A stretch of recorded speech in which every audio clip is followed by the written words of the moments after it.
সম্মানিত ভিউয়ার্স, আসসালামু আলাইকুম। আজকে আপনাদের সামনে তুলে ধরব বানাইপাড়া পৌরসভার ৬ নং ওয়ার্ডে হাসপাতাল খালের কোল ঘেঁষে বাস স্ট্যান্ড পর্যন্ত সদ্য নির্মিত রাস্তার চিত্র।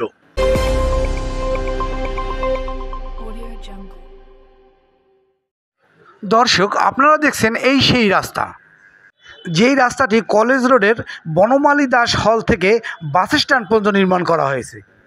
সদ্য নির্মিত এই রাস্তাটির স্থায়িত্ব নিয়ে জনমনে রয়েছে নানা প্রশ্ন। আপনারা যে ফাটলের চিত্রটি দেখছেন, এটি হচ্ছে গাইডওয়াল থেকে রাস্তার সাথে কোনো মজবুত বন্ধন না থাকায় ফাটল ধরে রাস্তার মাঝ বরাবর দেবে যাওয়ার চিত্র। এখন যে চিত্রটি দেখছেন, এটি হচ্ছে একই রাস্তার চিত্র।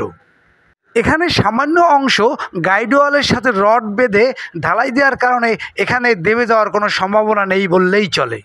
সম্মানিত দর্শক, বহু প্রত্যাশিত এই রাস্তাটি নির্মিত হওয়ায় এলাকাবাসী উপকৃত। ভিন্ন দিকে উপকারভোগী এলাকাবাসী রাস্তার স্থায়িত্ব নিয়ে উদ্বিগ্ন।